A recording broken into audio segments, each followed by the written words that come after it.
Et bravo déjà pour la tenue de cette journée qui n'était pas évidente dans un contexte où hier on était à 2 doigts d'annoncer l'interdiction des rassemblements à Lyon.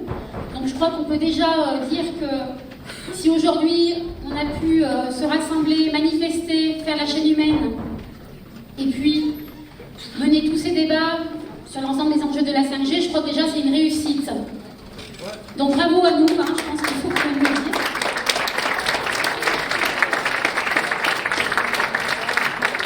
Parce que c'était un véritable marathon aujourd'hui, mais un marathon aussi pour organiser cette journée qui n'était pas gagnée si on avait conservé l'ancienne mandature.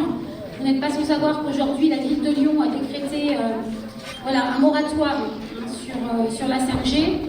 Donc on a aujourd'hui une ville qui se positionne et on compte bien au niveau de la coordination Stop 5G au niveau de l'Auvergne-Rhône-Alpes, mais aussi au niveau de Lyon,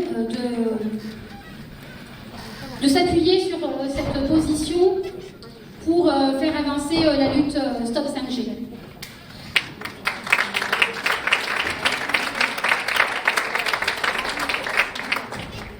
Donc dans la journée, on a balayé à travers les tables rondes et à travers les ateliers l'ensemble des enjeux. Donc on se propose aujourd'hui d'approfondir les discussions avec les interlocuteurs suivants. Donc nous avons en fait M. Thévenot de Robert-les-Tois sur la question de la santé.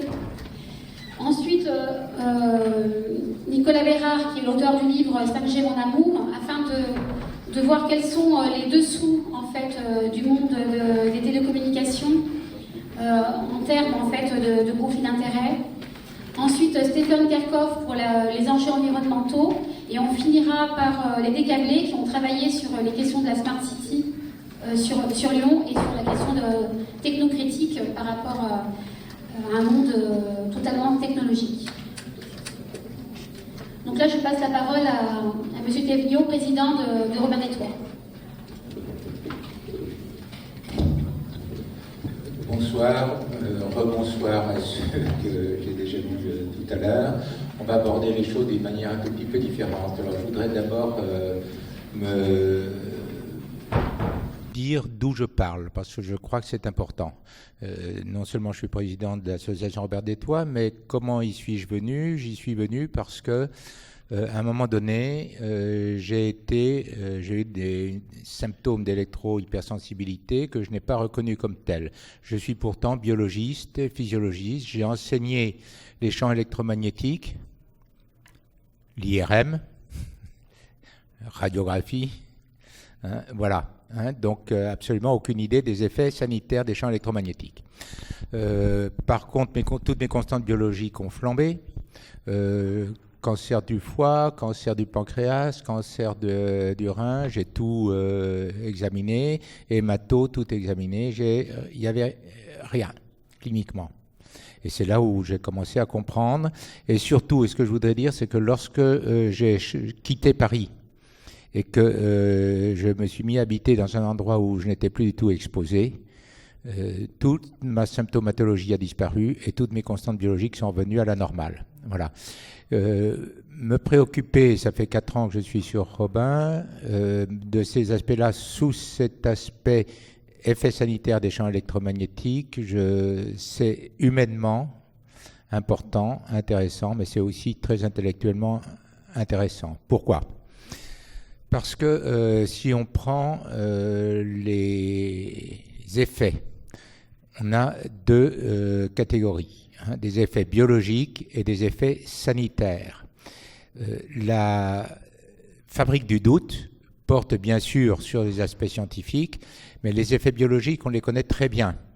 Et donc la différence entre les 3G, 2G, 3G, 4G et 5G, en fait fondamentalement, même si l'ANSES dit dans son rapport qu'il n'y a pas d'études sur les fréquences intermédiaires, c'est-à-dire, entre autres, les fréquences millimétriques, qui ne sont pas des fréquences millimétriques, mais sont des fréquences centimétriques. Ça a son importance, parce que si les opérateurs emploient le terme de fréquence millimétrique, c'est pour dire que ces ondes ne pénètrent pas la peau.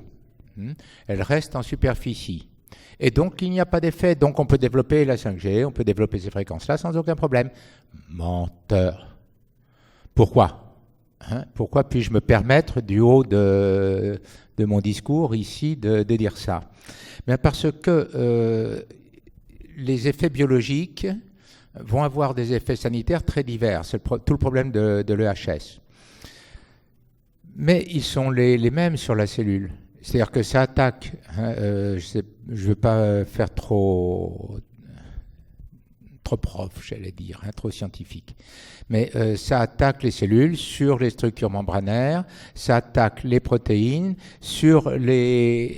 à la surface de la peau, on a des récepteurs. Quand un champ magnétique rentre en contact avec des charges électriques, ça les met en mouvement. Si ça les met en mouvement, ça crée un champ électrique et un champ magnétique qui se propage donc à l'intérieur. Alors après, les effets biologiques, on les connaît très bien. Le changement de forme des protéines, le fait que le calcium rentre massivement dans la cellule, etc. Tout ça, on connaît très bien. Les effets sanitaires, on les connaît très bien par ailleurs. En ce qui concerne les cancers, Santé publique France, mais ça c'est plutôt sur les portables, a bien montré que les glioblastomes, des tumeurs cérébrales, sont en lien avec les champs électromagnétiques. C'était publié il y a quelques mois. Voilà. Donc on connaît bien tout ça. Les symptômes de l'électrohypersensibilité, on les connaît bien également. Asthénie, céphalée, etc. On sait, on travaille en fait avec un neurologue réanimateur du CHU de Montpellier. Il explique comme tout à fait biologiquement ces céphalées par des fréquences qui sont relativement voisines. Donc vous suivez mon regard, quand on est sur une bande de fréquences qu'on bombarde, on a effectivement des fréquences qui peuvent être très très voisines. Ça, c'est une explication biologique. Alors le déni des opérateurs sur les ondes millimétriques et centimétriques, en fait, donc si elles sont centimétriques, elles pénètrent plus, entre parenthèses. Donc c'est pour ça qu'ils refusent de dire que ce sont des ondes centimétriques. Donc le problème, c'est le passage aux effets sanitaires. Alors je vais essayer d'être un peu plus bref. Je voulais juste dire que si... juste pour finir, voilà. L'ANSES a publié, je représente Robin Détois au comité de dialogue radiofréquence de l'ANSES, qui est d'une timidité maladive sur le sujet.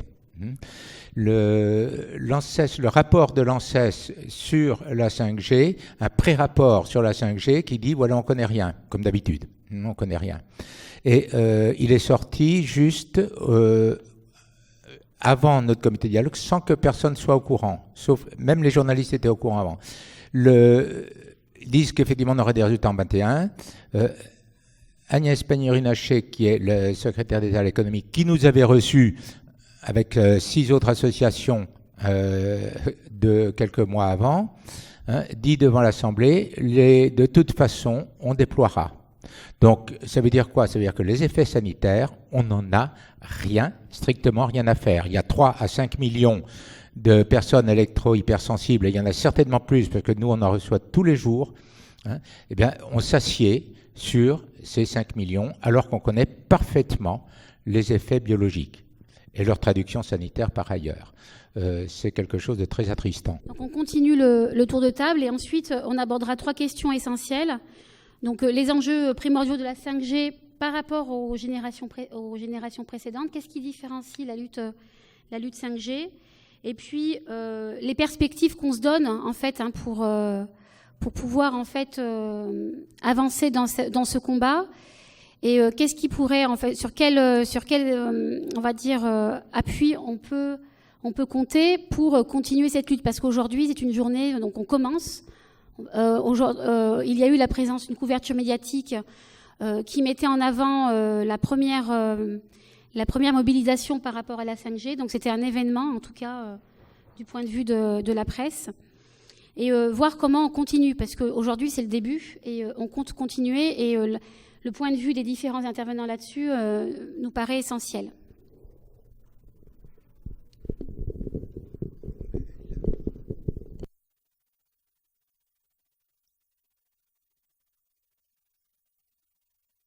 2. Ah, ça y est. Bonsoir. Donc moi, je suis journaliste au journal L'Âge de Fer et je vais vous parler rapidement, donc je vais essayer d'être court, sur le côté démocratique ou l'absence de démocratie qu'il y a autour de ces réseaux mobiles, 5G, mais même avant, parce qu'on peut se dire qu'on vit dans un pays, je mets des guillemets, mais démocratique, et que donc il y aurait des contre-pouvoirs et qu'ils ne pourraient pas se permettre de prendre des risques sur la santé, comme vient de l'expliquer Pierre-Marie, sans qu'il y ait une levée de bouclier.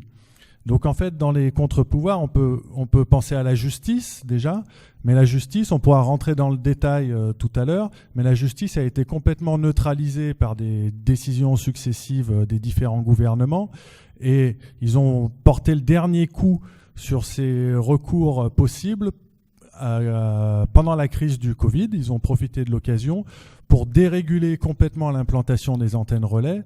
Et donc, au nom de l'état d'urgence sanitaire, les opérateurs peuvent aujourd'hui installer des antennes où ils le veulent sans avoir de compte à rendre à personne. Donc la justice, aujourd'hui, c'est très difficile de pouvoir faire appel à elle. Ensuite, il y a les médias. Comment ça se fait qu'on puisse faire prendre un tel risque sur le plan sanitaire, et pas que, on pourra après parler des questions sociales, sociétales, etc. Mais comment on peut faire prendre un tel risque à la population sans que les médias tirent la sonnette d'alarme? Là, je vais faire un rapide tour d'horizon des grands médias du pays. Donc, Le Monde, Télérama, Courrier International, La Vie sont détenus par Xavier Niel, patron de Free.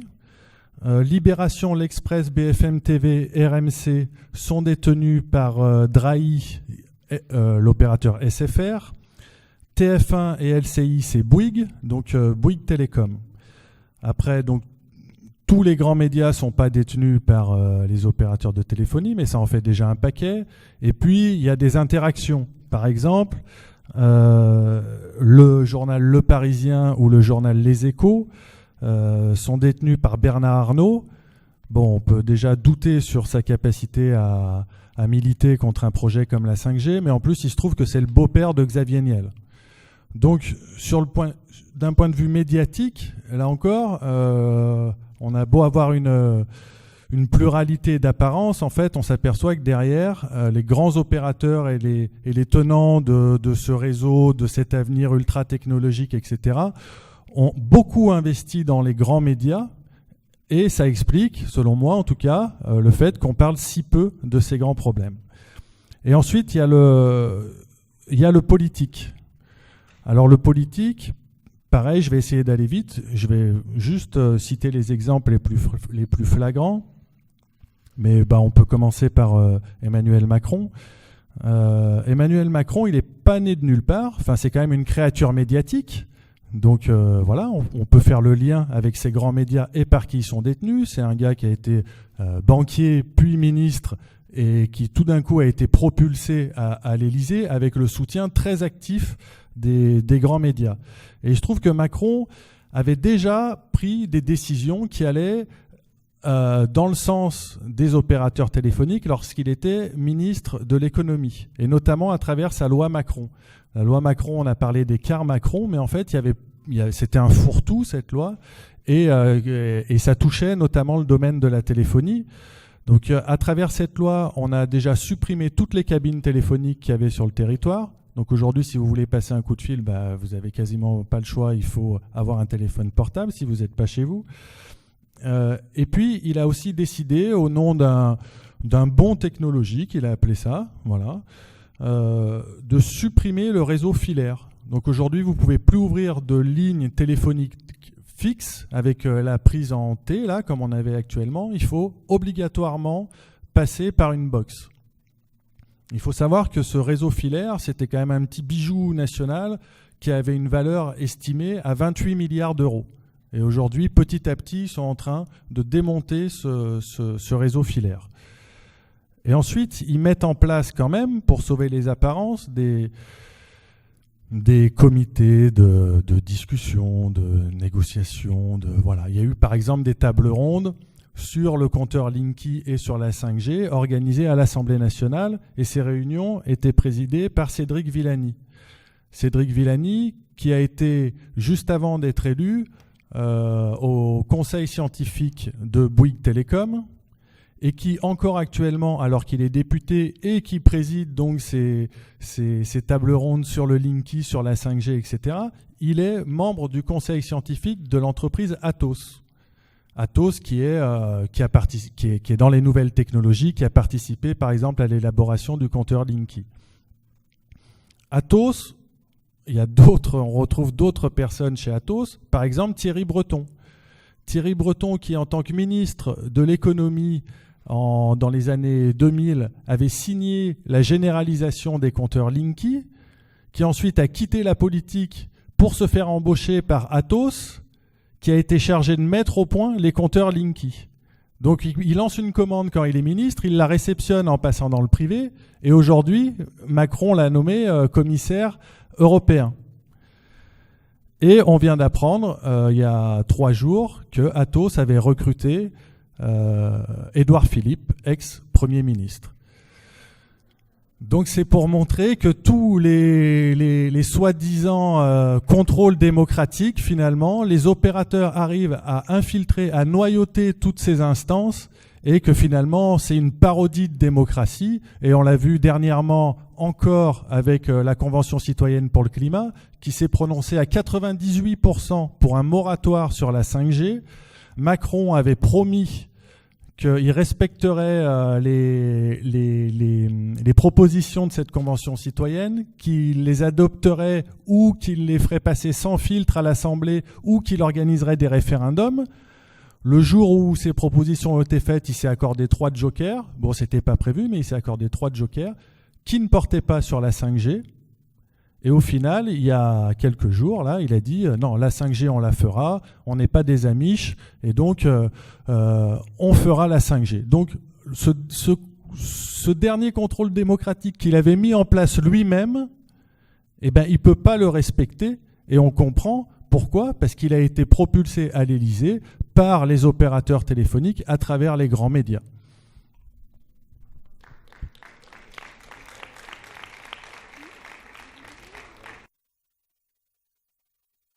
Bon,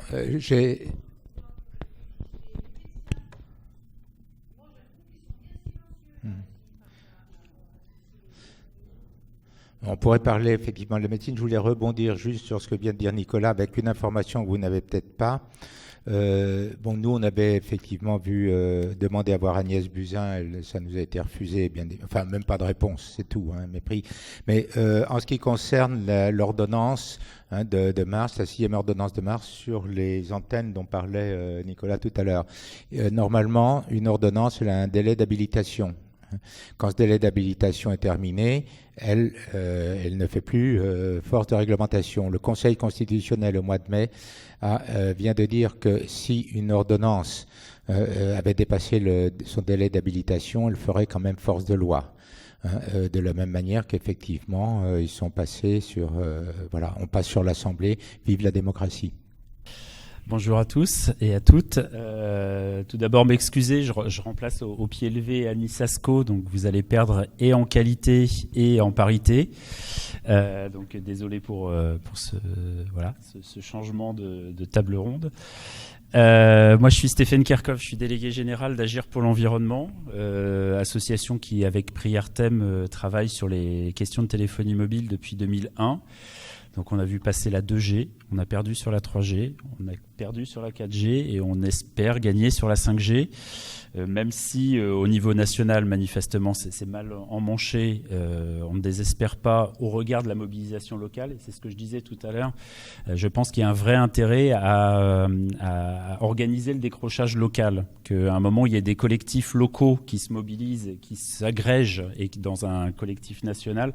Je pense que c'est une vraie urgence parce que là, vous avez bien vu que Jupiter avait décidé pour le bien de tous que la 5G se ferait à partir du 29 septembre. Il y a un certain nombre d'initiatives qui sont prises et par les maires, et par les citoyens, et par les associations qui peuvent venir freiner, mais il ne faut pas négliger le fait qu'au niveau national, manifestement, ça va quand même être assez difficile. Je complète juste ce que dit Nicolas sur les petites interactions des uns et des autres. Le nouveau président de Huawei France est un certain Jean-Marie Le Guen. Je ne sais pas si vous vous souvenez de qui c'est. C'est un mec qui a sévi dans les années 90, qui était socialiste, président des mutuelles, etc., etc. Voilà, ce socialiste qui se recycle chez Huawei. On a un autre socialiste qui était en 2002 au cabinet de Lionel Jospin, qui a défini les seuils réglementaires à 41, 58 et 60 volts par mètre pour la 5G maintenant. C'était un certain Jean-Noël Tron qui a fini chez Orange aussi. Donc on voit globalement, il y a quand même un petit milieu avec des renvois d'ascenseurs assez réguliers qu'il faut qu'on ne sait plus très très bien qui est dans le public, qui est dans le privé et qui œuvre pour l'intérêt général. Une fois que j'ai dit ça, nous on a engagé un recours devant le Conseil d'État il y a maintenant près d'un an, en janvier, à l'encontre de l'arrêté et du décret qui a été pris le 30 et 31 décembre 2019, lançant les attributions de fréquences. Alors, dans le milieu associatif, je pense qu'on n'est pas les moins radicaux à agir pour l'environnement. Sur cette campagne, on demande simplement un débat public et une étude d'impact, ce qui globalement est quand même très très loin d'être hyper radical. On aurait pu demander l'interdiction, on aurait pu engager des choses bien plus ambitieuses. Même ça, on n'arrive pas à l'avoir. Un débat public en France aujourd'hui sur la 5G, on nous le refuse. Une étude d'impact, c'est-à-dire qu'aujourd'hui, quand vous regardez un petit peu toutes les agences qui sont mobilisées, vous avez l'ANSES, Agence nationale sécurité environnementale, qui est en train de travailler, mais dont les résultats arriveront après la décision. Vous avez l'ADEME, Agence de l'environnement et de la maîtrise de l'énergie, qui est en train de travailler, dont les résultats arriveront après la décision. Vous avez l'ANFR, Agence nationale des fréquences, qui est en train d'évaluer les niveaux d'exposition, qui est en train de travailler, dont les résultats arriveront après la décision. Vous avez le Haut Conseil au climat, qui est en train d'évaluer la 5G, dont les résultats arriveront après la décision. On croit rêver de cette gabegie d'argent public dont la vocation est de simuler cette étude d'impact sans attendre, avec un pouvoir qui, quand on le questionne, nous renvoie à nos pulsions d'Amish. Moi, je suis quand même assez halluciné. Et en même temps, je trouve ça plutôt intéressant, parce que ça veut dire que Macron pose ça aussi en termes politiques. C'est-à-dire que la 5G, c'est pas juste une technologie, c'est un usage, c'est des consommations d'énergie, c'est un bilan carbone, c'est un niveau d'exposition. Et tous ces sujets-là, il faut qu'on puisse en débattre. Et vous aurez remarqué peut-être, non, peut-être pas, il y a une agence qui n'a pas été, que j'ai pas citée, c'est la Commission nationale du débat public. C'est son métier d'organiser des débats publics en France. Pour normalement 300 millions d'euros, elle doit se mobiliser et organiser un débat public. C'est la seule structure qui aujourd'hui n'a pas été sollicitée. Ça fait maintenant plus d'1 an et demi qu'on demande au gouvernement de saisir cette Commission nationale du débat public. On n'arrive pas à la voir. Et là, il y a quand même quelque chose de l'ordre du... Oui, mais ça permet de poser... Le simple fait...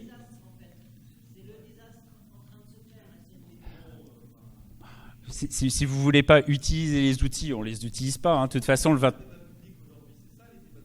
Oui, non, mais nous, c'est ce qu'on réclame aussi. De toute façon, on ne l'a pas eu, donc l'affaire est assez vite réglée. La question, c'est que globalement, même cette structure, avec tous les défauts qu'il y a, pour le coup, on en a soupé quelques-uns des débats publics, mais même cette structure qui produit de l'eau tiède, on est d'accord, même ça, on n'arrive pas à la mobiliser. Ce qui veut dire que globalement, il y a un verrouillage qui est quand même assez hallucinant. Énième rapport dont vous avez peut-être entendu parler en début de semaine, le rapport des inspections, qui en gros conclut à l'absence de risque et globalement à un niveau d'exposition qui serait à peu près identique avec l'arrivée de la 5G. C'est assez curieux cette inspection. Bon, alors par-delà le fait qu'elle est supposée bosser sur les questions de santé, et que en fait vous avez alors l'IGAS, l'Inspection générale des affaires sociales, et CGEDD, Conseil général de l'environnement et du développement durable, mais ils les ont cornaqués avec deux autres inspections, c'est le Conseil général de l'économie et l'Inspection générale des finances, dont la grande compétence en matière sanitaire est reconnue de tous ici évidemment. Si ce n'est qu'ils ont eu 2 mois pour bosser. Saisis le 2 juillet, ils devaient rendre leur rapport le 7 septembre. Nous avons eu de nombreux échanges avec ces inspecteurs pour caler un rendez-vous. Les associations devaient être entendues. On a été entendus le 28 août. Les échanges qu'on a eus nous permettent d'affirmer qu'ils ont commencé à travailler la 2e semaine d'août. Ça veut dire qu'en gros, ils ont eu 3 semaines, 1 mois pour bosser. 3 semaines, 1 mois pour bosser, vous notez les dates, 2e semaine d'août, où ils ont commencé à travailler. Dans le cadre de notre recours devant le Conseil d'État, on a des échanges.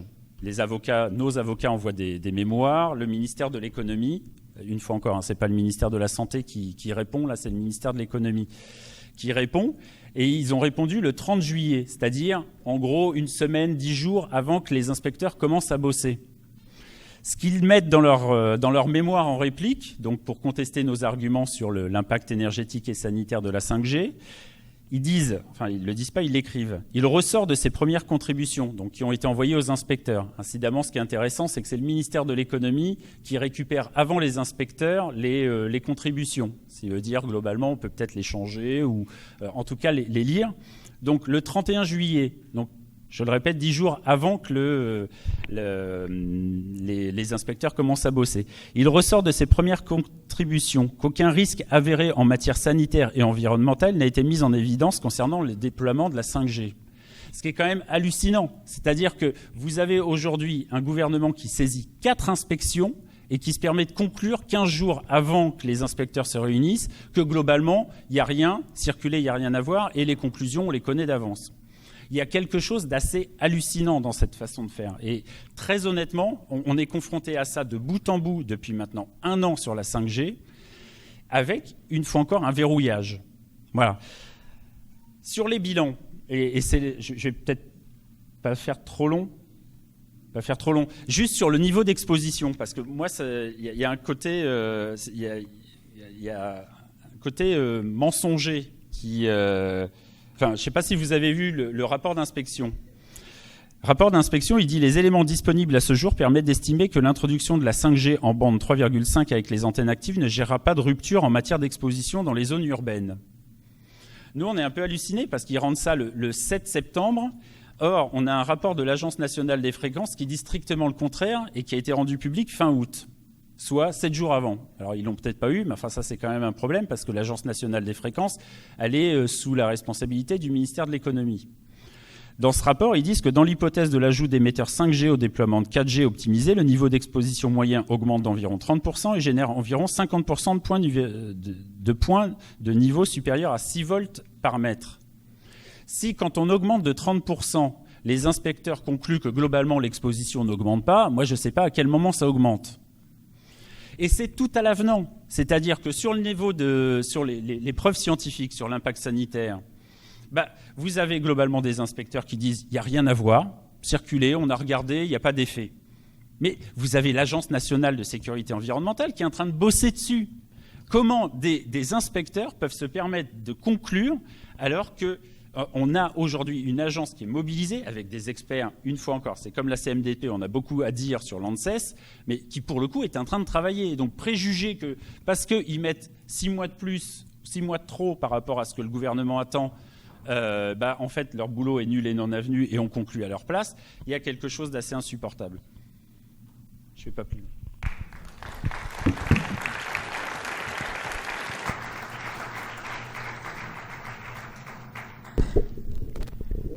Bonsoir.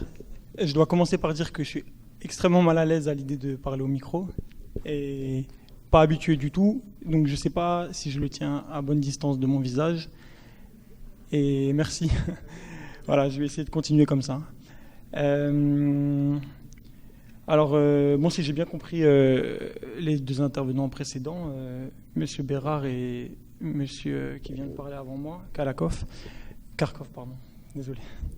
Il me semble effectivement que le jeu technocratique ne permet pas de poser vraiment, ou plutôt de répondre aux questions que Sandrine nous posait sur les questions de savoir quels enjeux de lutter contre la 5G, pourquoi est-ce qu'une lutte contre la 5G serait aujourd'hui primordiale, et puis la dernière question, comment lutter.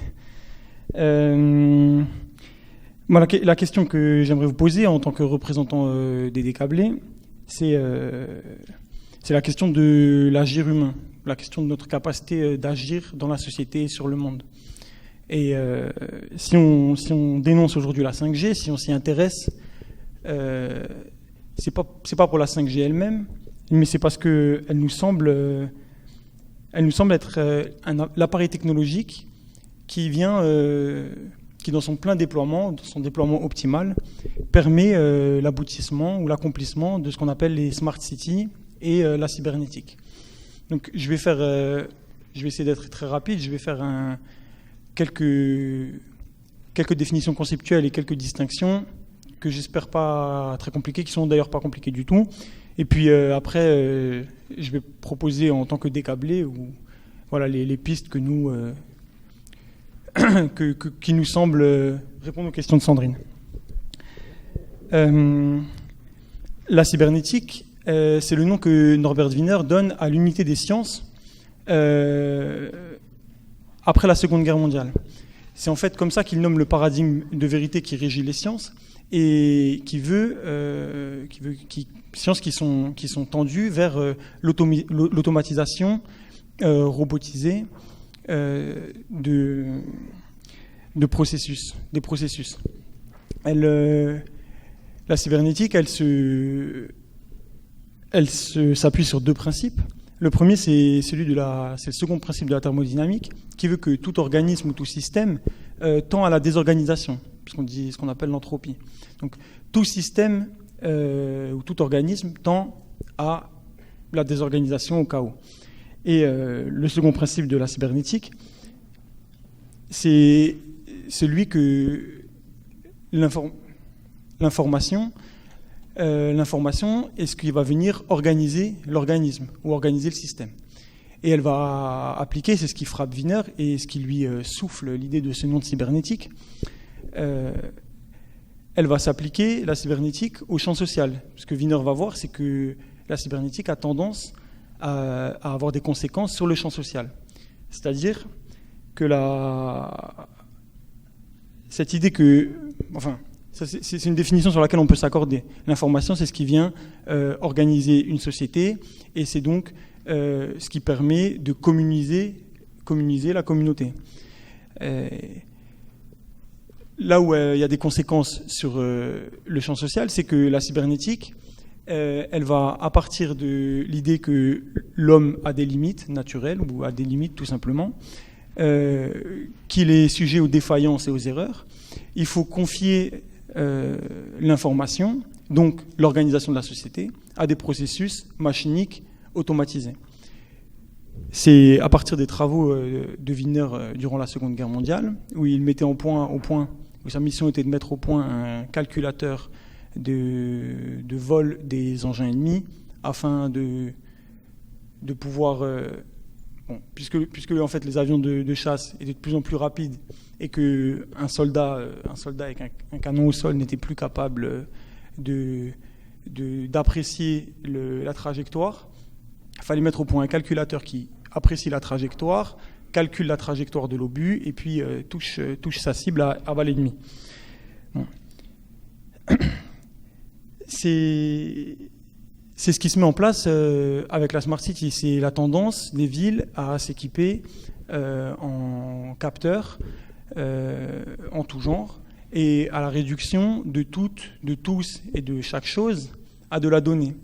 À de la donnée qui ensuite serait centralisée afin de produire la meilleure organisation possible, l'organisation en fait la plus efficace.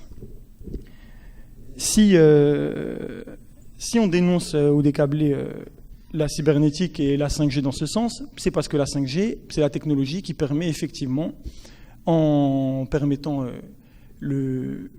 l'interconnexion de toutes choses pucées, notamment nous-mêmes, avec nos téléphones portables, l'interconnexion et l'échange d'informations entre toutes choses permet le contrôle total sur la société. Alors là où ça va un peu plus loin et là où ça pose la question de l'action humaine, de notre capacité à agir, il faut pour cela faire une distinction entre la machine et l'outil. Alors que l'outil est quelque chose que je peux manier, à travers lequel j'effectue un travail, je travaille la matière du monde et en fait j'insère du sens dans le monde. La machine vient quant à elle se substituer au travailleur pour effectuer un travail automatique dont le moteur est souvent non plus la force humaine, affranchissement encore plus grand des limites humaines, mais un moteur, je ne sais pas, l'énergie fossile ou l'électricité ou autre. Cette distinction, elle est opérante à partir du moment où la plupart d'entre nous ne travaillons plus de nos mains avec des outils, mais devenons des fonctionnaires de la machine. C'est-à-dire que nous déléguons notre capacité d'agir sur le monde à des machines qui agissent et qui ont besoin de nous, certes pour être conçues, mais surtout pour être réparées, pour être déplacées, etc. etc. Nous devenons des fonctionnaires de la machine. Il nous reste une dernière forme de maniabilité. C'est l'outil que nous avons en permanence dans la main. Et cet outil, c'est, je pense que vous avez compris, le smartphone. C'est lui qui est en fait non plus un outil, mais dans son intériorisation même au sein de notre vie psychique et de notre vie factuelle, l'outil de notre incrustation dans le monde machine. Celui par lequel nous sommes à chaque moment, déjà avec la 4G, incrustés dans le réseau, requis par le réseau. La 5G, en permettant l'interconnexion de, je ne sais pas de quel ordre, plus d'appareils connectés, en permettant le déploiement de capteurs sur toute chose. Je donne un exemple assez simple. Le déploiement de capteurs, c'est déjà le cas à Lyon, de petites puces sur les arbres qui mesurent le stress hydrique de l'arbre et qui actionnent automatiquement l'arrosage automatique. Eh bien, nous faisons face à une séparation du monde sensible, du monde des êtres, et à une réduction de nos propres vies à des producteurs de données et à la limite à des heureux spectateurs du monde qui se fait sans nous, du monde automatique des machines qui c'est peut-être un peu dystopique, qui n'ont plus besoin de nous ou qui ont très peu besoin de nous pour se déployer. On propose, avec les décablés, ce n'est pas la seule proposition, mais déjà dans un premier temps, de prendre du recul par rapport à cet appareil qui est le smartphone. D'essayer de comprendre la relation qu'on entretient avec lui et par cela, de comprendre la relation que l'on entretient au réseau. De comprendre notre passivité face à cette société qui se fait sans nous, mais qui se fait au rythme des machines. On dit souvent qu'on est dépassé par le rythme des machines, que dans la ville, on est tiraillé d'un point A à un point B. C'est d'ailleurs un enjeu de la Smart City, la mobilité, les flux de mobilité, les individus vus comme des flux qu'il faut déplacer sans congestion, sans frustration, sans embouteillage, etc. Bon. Prendre du recul par rapport à cette forme de passivité dans la société et savoir questionner ce qui reste d'humain dans notre capacité d'agir, ce qui reste d'humain dans nos choix, dans nos décisions. Voilà. C'était laborieux et j'espère que les questions, le débat permettront de développer.